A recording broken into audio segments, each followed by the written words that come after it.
There is a manifest in the Erie County Clerk's office that no one has formally explained.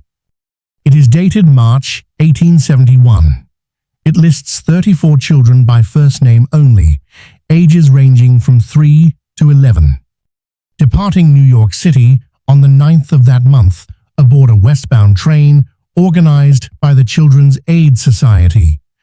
Standard documentation, routine for the era, except at the bottom of the manifest, in a different hand, is a second column, a return column, and 11 of those 34 children have a date written next to their names, not a destination, a return date. The Children's Aid Society has no record of those 11 children ever being readmitted to their facilities. That is not a filing error. That is a gap. And gaps in records this deliberate have authors.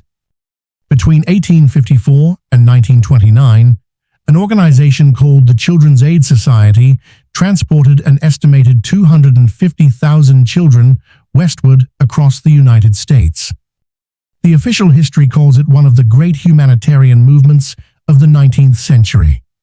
Children pulled from the streets of New York, from overcrowded orphanages, from poverty, the industrial city had manufactured faster than it could manage. Placed with farming families across the frontier, given land, labor, purpose, a second chance in a new world. What the textbooks do not cover is the return manifests, because the return manifests do not fit the story. The outbound records survive. The records of what happened to the children after placement survive inconsistently, and the records of children who came back almost do not exist at all. That asymmetry is the story. Charles Loring Brace founded the Children's Aid Society in 1853. He was 27 years old, a minister's son educated at Yale, and he had a specific theory about poverty. He believed it was environmental. His first placement trip went to Dowagiac, Michigan in September of 1854. 46 children.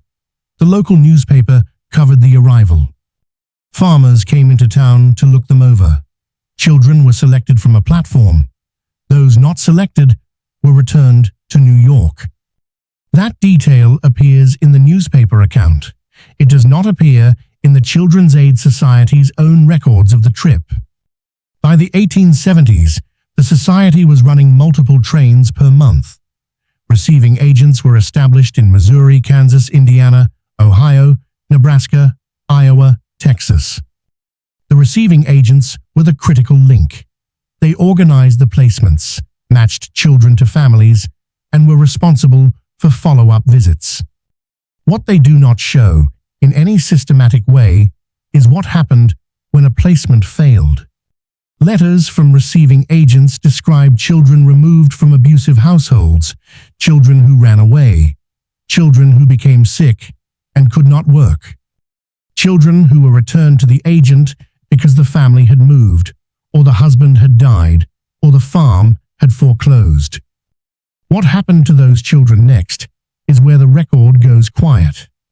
Children appear in outbound manifests and then simply stop appearing.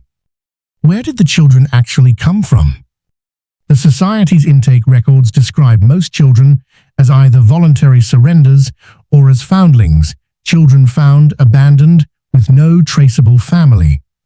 A foundling, by definition, has no prior documentation, no birth record, no parish registry, no family name.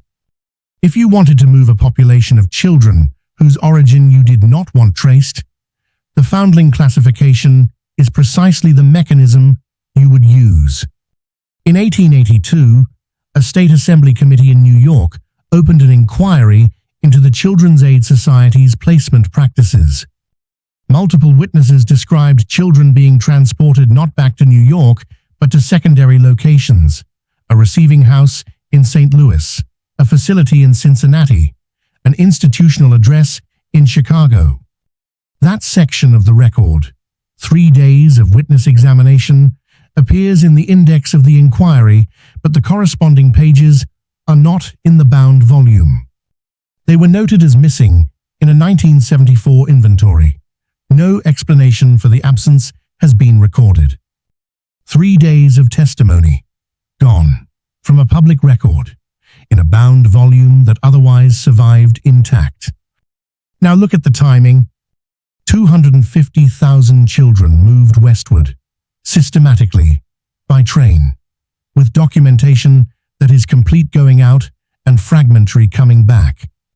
If you were managing the repopulation of a continent after a large-scale depopulation event, the logistics of that management would require something very close to what the Children's Aid Society built. A distribution network, receiving agents in every major region, placement infrastructure already established before settlers arrived in significant numbers, and a classification system that made the origin of the children officially untraceable, the foundling. The person at the visible center of the operation does not need to know the full function of the infrastructure they are running. They need only to believe in the mission they have been handed. What happened to the children who came back? 11 names, 11 dates, no subsequent record. The continent had been repopulated. The infrastructure of the new civilization, its banks, its railroads, its energy systems, its cities, was in place. The archive is not closed. The Erie County Clerk's office is accessible to any researcher with a valid request. The documents that exist are enough to ask the question. The documents that are missing are enough to know the question was worth asking a long time ago.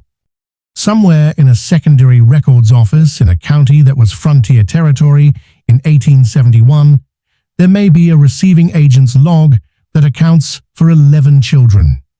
Or there may not be, because some records were not lost. They were completed.